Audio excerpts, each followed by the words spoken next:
Assalamualaikum warahmatullahi wabarakatuh. Perkenalkan, nama saya Muhammad Rafi'i dari Prodi Pendidikan Agama Islam dengan NIM 241110108. Baik, di sini saya akan menjelaskan mengenai filsafat umum. Yang pertama, kita akan menjelaskan apa itu perbedaan antara berpikir dan berfilsafat. Berpikir adalah proses mental yang terjadi setiap kali seseorang merenung, memproses informasi atau mempertimbangkan berbagai hal. Berpikir bisa bersifat sangat praktis dan sehari-hari, seperti saat kita memutuskan apa yang akan kita makan, bagaimana menyelesaikan tugas ataupun mencari solusi atau atas masalah yang kita hadapi. Berpikir bisa bersifat intuitif, spontan atau bahkan otomatis. Jadi terkadang dalam kita berpikir itu ide-ide itu pasti akan masuk secara tiba-tiba, secara spontan, tanpa perlu mempertanyakan dasar atau prinsip dari proses itu sendiri. Sedangkan filsafat adalah bentuk berpikir yang lebih mendalam, kritis, dan sistematis. Berfilsafat bukan hanya tentang berpikir, tetapi melibatkan refleksi atas hal-hal yang lebih fundamental dan mendasar seperti makna hidup, eksistensi, pengetahuan, nilai-nilai moral atau hakikat alam semesta. Tentu saja perbedaan berpikir dan berfilsafat yang paling mencolok adalah berfilsafat ini lebih sistematis dalam berpikir, bukan hanya soal masalah spontan atau tidak, tetapi tentang makna hidup seperti yang saya tadi bilang, bahwasannya berfilsafat lebih sistematis, lebih kritis dalam berpikir daripada berpikir seperti biasanya. Dalam berfilsafat, seseorang seringkali mempertanyakan dasar-dasar asumsi yang ada, mengeksplorasi berbagai sudut pandang dan mencari kebenaran atau prinsip yang lebih universal. Seperti misalnya, bagaimana cara bumi ini terbentuk, bagaimana cara alam ini terbentuk, bagaimana cara manusia dibentuk. Ini semua adalah cara berpikir dalam berfilsafat. Bagaimana cara kita berpikir, menanyakan apa asal usul yang ada dalam dunia ini. Itu termasuk dalam contoh berpikir berfilsafat. Mengapa semua orang yang berfilsafat itu pasti berpikir? Berpikir dalam kehidupan sehari-hari sering lebih terbatas pada pengambilan keputusan praktis atau penyelesaian masalah langsung tanpa menggali lebih dalam ke dalam pertanyaan mendasar tentang hakikat kehidupan atau dunia ini. Misalnya saat kita memikirkan cara memperbaiki kerusakan pada ponsel, kita tidak sedang berfilsafat. Meskipun kita berpikir itu lebih berfokus pada solusi pragmatis daripada pencarian kebenaran yang lebih mendalam. Jadi teman-teman, filsafat itu lebih pragmatis, yaitu lebih mencari apa jawaban dari pertanyaan yang kita dapat. Itu berpikir biasa. Beda dengan filsafat. Filsafat itu mencari kebenaran yang lebih mendalam, bukan hanya sekedar kebenarannya, tapi asal usulnya dan semuanya itu dicari dalam berfilsafat. Beda dengan berpikir ya. Filsafat adalah kegiatan berpikir, namun berpikir dalam konteks filsafat lebih terada pada analisis dan refleksi yang lebih mendalam tentang berbagai aspek kehidupan dan alam semesta. Seseorang berfilsafat pasti sedang berpikir, karena filsafat bukan proses pemikiran yang kritis dan sistematis. Seperti yang awalnya saya bilang, berfilsafat dan berpikir adalah dua hal yang berbeda. Berpikir hanya mencari solusi yang kita ingin cari. Kita hanya pragmatis dalam mencari solusinya. Sedangkan filsafat adalah mencari kebenaran, mencari jawaban yang lebih mendalam daripada apa yang kita pertanyakan. Tanpa berpikir, seorang tidak bisa berfilsafat, karena filsafat itu adalah bentuk pemikiran yang kompleks. Jadi awalnya dari filsafat ini adalah berpikir terdahulu. Secara singkat, perbedaan utama terletak pada kedalaman dan arah dari pemikiran itu sendiri. Berpikir dalam kehidupan sehari-hari bisa bersifat praktis dan langsung, sementara berfilsafat melibatkan pemikiran yang lebih luas, mendalam, dan seringkali spekulatif, tergantung pada pemikirnya masing-masing. Pengertian filsafat. Baik, kita langsung lanjut aja ke pengertian filsafat. Sebenarnya filsafat adalah disiplin ilmu yang mendalami pertanyaan-pertanyaan tentang eksistensi, keberadaan, pengetahuan, nilai, akal, dan bahasa. Istilah filsafat berasal dari bahasa Yunani, yaitu filosofia, yang berarti cinta akan kebijaksanaan. Secara umum, filsafat berfungsi untuk memahami hakikat, realitas, dan keberadaan. serta untuk mengeksplorasi perilaku yang benar atau salah dalam konteks kehidupan manusia. Objek filsafat. Objek filsafat mencakup berbagai aspek kehidupan dan pemikiran manusia, antara lain yang pertama, ontologi, studi tentang keberadaan dan realitas. Bagaimana sebuah objek filsafat ontologi adalah bagaimana cara kita mengetahui tentang keberadaan dan realitas manusia, alam semesta yang ada di dunia ini. Yang kedua ada epistemologi, studi tentang pengetahuan, apa yang dapat dan diketahui dan bagaimana cara mengetahuinya, yaitu bagaimana cara kita memperbaiki handphone tadi, bagaimana cara kita mengetahui cara memperbaiki handphone yang rusak tadi. Aksiologi, studi tentang nilai-nilai dan etika, apa yang dianggap baik dan buruk. Jadi aksiologi ini adalah bagaimana cara kita mempelajari perilaku seorang, apakah itu baik ataupun buruk perilaku seseorang tersebut, ataupun hal-hal yang mendasar lainnya. Cabang-cabang ilmu filsafat. Cabang-cabang ilmu filsafat terbagi menjadi beberapa cabang utama, masing-masing dengan fokus kajian yang berbeda. Yang pertama ada metafisika, mempelajari hakikat, realitas dan eksistensi.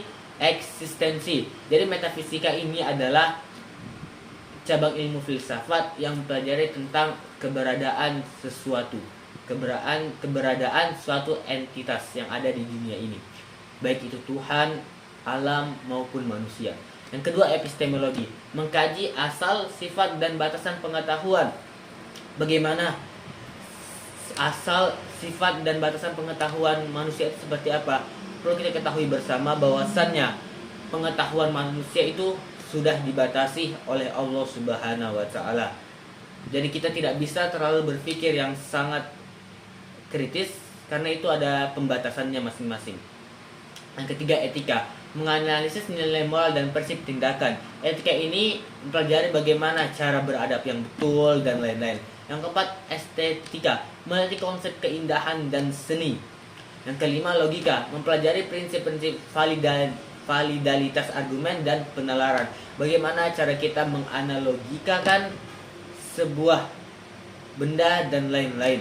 Yang keenam filsafat politik, mengkaji konsep kekuasaan, keadilan dan hak. Filsafat politik ini adalah mempelajari sesuatu hal tentang politik yang menyangkut semua politik yang ada di dunia ini. Kedudukan ilmu, agama, dan filsafat. Ilmu dasarkan pada prinsip-prinsip yang digali melalui pemikiran filsafat. Dalam sejarah, banyak prinsip ilmiah berasal dari pemikiran filosofis. Filsafat memberikan landasan untuk mengembangkan metode ilmiah dan memiliki prinsip-prinsip dasar dari pengetahuan ilmiah. Jadi kedudukan ilmu dalam filsafat adalah, yaitu tadi, ilmu filsafat ini memberikan kita berbagai metode untuk mengembangkan metode-metode yang sudah kita dapat dan bersikap kritis atas segala hal yang terjadi di dunia ini. Yang kedua, filsafat agama adalah cabang filsafat yang menyelidiki dan menganalisis konsep-konsep agama secara rasional. Filsafat tidak membuktikan atau membantah keyakinan agama, tapi membantu memahami dan mengkritisi ajaran agama dari perspektif rasional. Jadi dalam filsafat agama ini, filsafat ini menyelidiki apakah konsep-konsep agama itu bisa diterima secara rasional ataupun tidak. Memahami dan mengkritisi ajaran agama dari perspektif rasional. Filsafat berusaha memberikan argumen tentang eksistensi Tuhan, moralitas dan kehidupan setelah mati. Sementara agama memberikan keyakinan berbasis wahyu atau pengalaman spiritual. Perlu kita ketahui bersama bahwasanya setiap ilmuwan filsafat berbeda-beda dalam memberikan argumen tentang keberadaan Tuhan. Jadi kita tidak bisa menjudge karena mereka mempunyai pemikiran masing-masing. Yang ketiga, filsafat berada di antara ilmu dan agama. Filsafat berusaha untuk memahami dan memberikan penjelasan rasional terhadap berbagai masalah yang tidak dapat dijelaskan sepenuhnya oleh ilmu maupun agama. Misalnya, filsafat memberikan kerangka bagi ilmu untuk beroperasi dan membantu agama untuk mempertanyakan dan memahami keyakinan-keyakinan yang ada. Baik, lanjut ke tokoh filsafat zaman Yunani kuno. Yang pertama ada Thales yang lahir di tahun 624 sampai 546 sebelum Masehi. Thales dikenal karena teori bahwa air adalah unsur dasar yang mendasari semua benda dan fenomena di alam semesta. Jadi, teman-teman semuanya, Thales ini menganggap bahwa air adalah unsur dasar bahwa semua benda dan fenomena di alam semesta ini berasal dari air, karena air adalah unsur dasar menurut Thales ini. Ia berpendapat bahwa segala sesuatu berasal dari air dan akan kembali ke dalam bentuk air. Alasan ia memilih air sebagai arke bukan hanya karena ia menganggap air adalah unsur yang paling penting untuk kehidupan, tapi juga karena ia melihat bahwa air bisa ada dalam berbagai bentuk, entah itu cair, padat, dan gas, dan dapat berubah bentuk sesuai dengan kondisi lingkungan. Jadi menurutnya air ini beradaptasi dengan segala kondisi lingkungan yang terjadi. Lanjut ke tokoh filsafat zaman Yunani kuno yang kedua adalah Anaximander yang lahir di tahun 610 dan meninggal tahun 546 sebelum Masehi. Anaximander memperkenalkan istilah apeiron sebagai substansi dasar yang tidak memiliki batas dan tidak dapat ditentukan secara spesifik. Ia melihat apeiron sebagai sumber dari segala sesuatu yang ada di alam semesta, berbeda dengan elemen-elemen fisik seperti air atau api yang diusulkan oleh pendahulunya Thales. Yang ketiga ada Pythagoras, lahir di tahun 570 dan meninggal di tahun 495 sebelum Masehi. Pythagoras terkenal dalam bidang matematika dengan teorema Pythagoras yang menyatakan hubungan antara sisi-sisi segitiga siku-siku. Selain itu ia memiliki pandangan filosofis tentang angka sebagai inti dari semua hal dan percaya pada reinkarnasi jiwa. Yang keempat, Xenophanes yang lahir di tahun 570 sampai 478 sebelum Masehi. Xenophanes mengemukakan gagasan tentang satu Tuhan yang tunggal, abadi dan tidak mirip dengan manusia, dalam bentuk atau pikiran yang menggambarkan Tuhan sebagai satu yang terbesar di antara para dewa dan manusia, yang tidak bergerak dalam dan selalu berada di tempat yang sama. Konsep ini menandai awal dari pemikiran monoteistik dalam tradisi filsafat barat. Yang kelima ada Heraklitus yang lahir di tahun 535 sampai 475 sebelum Masehi. Heraklitus terkenal dengan doktrin perubahan dan ketidakstabilan. Diungkapkan dalam ungkapan Pantarhei, semua mengalir. Ia berpendapat bahwa segala sesuatu dalam keadaan terus berubah dan bahwa konflik adalah bagian dari kesatuan. Heraklitus juga memperkenalkan konsep logos yang merujuk pada prinsip rasional yang mengatur alam semesta. Jadi Heraklitus berpendapat bahwa konsep logos adalah yang mengatur prinsip rasional untuk mengatur alam semesta. Parmenides 515 sebelum Masehi. Parmenides berargumen bahwa yang ada adalah satu kesatuan yang tidak berubah dan abadi. Ia menolak gagasan bahwa sesuatu dapat muncul dari ketiadaan atau bahwa ada perubahan dalam kebenaran. Baginya, segala sesuatu yang ada adalah satu entitas tunggal yang konsisten dan tidak terbagi. Lanjut ke tokoh filsafat zaman Yunani klasik. Yang pertama ada kaum sofis 5 sebelum Masehi, mengajarkan bahwa kebenaran bersifat relatif dan tergantung pada perspektif individu. Protagoras, salah satu terkenal, menyatakan bahwa manusia adalah ukuran segala sesuatu, yang menunjukkan bahwa nilai dan norma tidak bersifat absolut, melainkan bervariasi berdasarkan pengalaman dan interpretasi masing-masing individu. Selanjutnya ada Gorgias yang lahir tahun 483 sampai 375 sebelum Masehi. Dalam karyanya yang berjudul tentang yang tiada ada atau tentang alam, Gorgias mengemukakan 3 tesis utama yang mengekspresikan skeptisisme terhadap kemampuan manusia untuk mengetahui segala sesuatu. Yang pertama, tidak ada sesuatu pun. Yang kedua, jika sesuatu itu ada, maka sesuatu itu tidak dapat dikenal. Dan yang terakhir, seandainya sesuatu itu ada dan dapat dikenal, maka sesuatu itu tidak dapat dikomunikasikan dengan orang lain. Tesis-tesis ini menunjukkan bahwa Gorgias menggunakan metode dialektika untuk menunjukkan batasan pemahaman manusia, bukan untuk mendukung nihilisme, tapi untuk menentang cara berpikir konvensional pada umumnya. Yang ketiga, Socrates 470 sampai 399 sebelum Masehi. Socrates dikenal sebagai bapak filsafat moral, bapak filsafat etika. Ia mengembangkan metode dialektika yang melibatkan tanya jawab untuk menggali kebenaran. Socrates menekankan pentingnya pengetahuan diri dan moralitas, berpendapat bahwa kejahatan terjadi karena ketidaktahuan. Ia tidak meninggalkan tulisan dan ajaran diketahui melalui karya-karya Plato dan Xenophon. Akhir hidupnya diwarnai dengan pengadilan dan eksekusi karena dianggap merusak moral pemuda.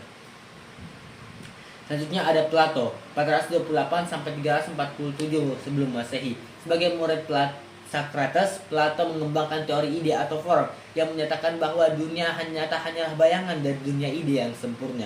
Dalam karyanya Republik yang membahas konsep keadilan dan pemerintahan ideal, Plato juga mendirikan Akademi di Athena, institusi pendidikan tertua di dunia barat, dan berargumen bahwa pengetahuan diperoleh melalui penglihatan anamnesis dari ide-ide yang sudah ada.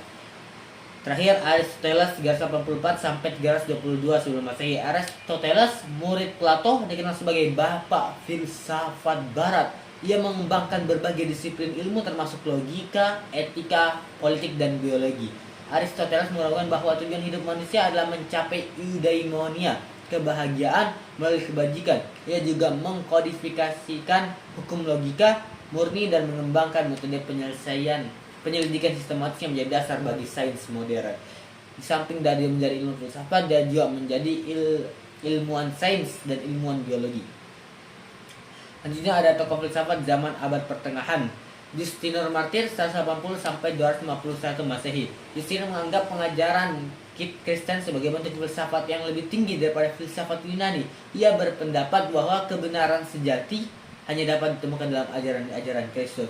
Jadi Justinus Martyr ini lebih mengedepankan ajaran Kristus dibandingkan dengan ajaran-ajaran daripada filsuf Yunani. Dan ia menolak banyak ide dari filsuf-filsuf Yunani yang dianggapnya tidak benar atau salah. Dalam pandangannya, Kristus adalah sumber kebenaran dan hikmat yang sejati. Clemens 180 sampai 251 Masehi. Clemens berusaha membangun hubungan yang harmonis antara iman Kristen dan filsafat Yunani. Jadi Clemens ini berusaha menjembatani antara iman Kristen dan para pemikiran filsuf Yunani. Ia percaya bahwa filsafat dapat membantu orang memahami kebenaran spiritual dan bahwa pengetahuan tidak bertentangan dengan iman. Ia menganggap bahwa jika gereja menutup diri terhadap filsafat, maka akan kehilangan kesempatan untuk menjangkau orang-orang terpelajar dan pendidikan dalam karya-karyanya. Rasman memberikan petunjuk bagi orang-orang baru dalam iman Kristen untuk mempersiapkan diri menerima doktrin spiritual. Ia mengajarkan penting hidup sederhana dan seimbang antara kehidupan duniawi dan asketis. Ketiga, Tertullianus 160 sampai 222 Masehi. Tertullianus adalah tokoh pertama yang memperkenalkan istilah Trinitas untuk menggambarkan hubungan antara Allah Bapa, Allah Putra, Yesus Kristus, dan Allah Roh Kudus. Dalam karyanya Ad versus Praxen, ia menegaskan bahwa ketiga pribadi memiliki satu kodrat atau substansi yang sama, tapi berbeda dalam peran dan relasi. Ia menegaskan bahwa satu substansi, tiga pribadi. Tertullianus berkata bahwa meskipun ada tiga pribadi, mereka tidak membentuk lebih dari satu Allah. Yang menyatakan bahwa ketiga pribadi berpendapat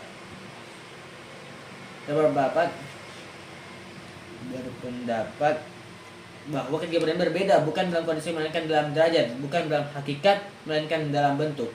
Reaksi antar pribadi yang menjelaskan bahwa Yesus Kristus sebagai putra berasal dari substansi Bapa dan Roh Kudus sebagai pribadi ketiga keluar dari Bapa melalui putra. Dan terakhir ada Agustinus. Salah satu aspek penting dari pemikiran Agustinus adalah penekanan pada kehendak bebas dan anugerah Allah. Ia berpendapat bahwa meskipun Allah mengetahui segala sesuatu sebelum manusia bertindak, hal yang tidak menghilangkan kebebasan manusia memilih. Menurutnya, kejahatan muncul dari penyalahgunaan kehendak bebas oleh manusia, bukan dari ciptaan Allah. Terakhir, tokoh filsafat Islam, Al-Kindi. Al-Kindi berusaha mengintegrasikan pemikiran filosofis dengan ajaran Islam, terutama menghadapi konsep tauhid. Ia menekankan bahwa filsafat harus mendukung dan tidak bertentangan dengan wahyu. Dalam pandangannya, filsafat adalah alat untuk menciptakan kebenaran yang lebih dalam tentang Tuhan dan penciptaan. Lanjut, Al-Farabi 872 sampai 950 Masehi. Al-Farabi berusaha mengharmonisasikan ajaran filsafat Yunani, khususnya dari Plato dan Aristoteles, dengan prinsip-prinsip Islam. Ia percaya bahwa kebenaran dapat dicapai oleh akal dan wahyu, dan bahwa keduanya tidak bertentangan. Dalam pandangannya, filsafat adalah alat untuk memahami realitas yang lebih dalam, termasuk keberadaan Tuhan. Ibnu Sina 980 sampai 137 Masehi. Ibnu Sina dikenal karena kemampuannya dalam menyintesis berbagai tradisi pemikiran, terutama Aristotelianisme dan Neoplatonisme, dengan ajaran Islam yang menggunakan filsafat paripatek Masyai yang menggabungkan wahyu dengan akal. Dalam pandangannya, wahyu dan akal tidak bertentangan, dan dapat saling melengkapi dan pencarian kebenaran. Al-Ghazali 1058 sampai 1111 Masehi. Al-Ghazali menekankan bahwa segala sesuatu dunia ini berasal dari kehendak Tuhan. Girodat, dia berargumen bahwa pencipta bukan hasil dari proses alami yang berlangsung secara otomatis, tapi merupakan tindakan aktif dari Tuhan. Dalam pandangannya, Tuhan adalah pencipta yang transenden dan imanen yang mengatur segala sesuatu di dunia ini. Terakhir adalah Ibn Rushd. Dalam bidang metafisika, Ibn Rushd membahas hubungan antara Tuhan dan alam. Ia menegaskan bahwa Tuhan adalah penyebab penciptaan dunia adalah penyebab pertama dari segala sesuatu, dan bahwa penciptaan dunia bersifat kontinu. Dalam karya Tahafut Tahafut, The Incoherence of the Incoherence, ia membela filsafat terhadap kritik Al-Ghazali. Ia menunjukkan bahwa argumen-argumen filosofi dapat berdiri sendiri tanpa bertentangan dengan ajaran agama. Sekian, terima kasih. Mohon maaf bila ada kesalahan kata, kesalahan ucap. Saya pamit undur diri. Wassalamualaikum warahmatullahi wabarakatuh.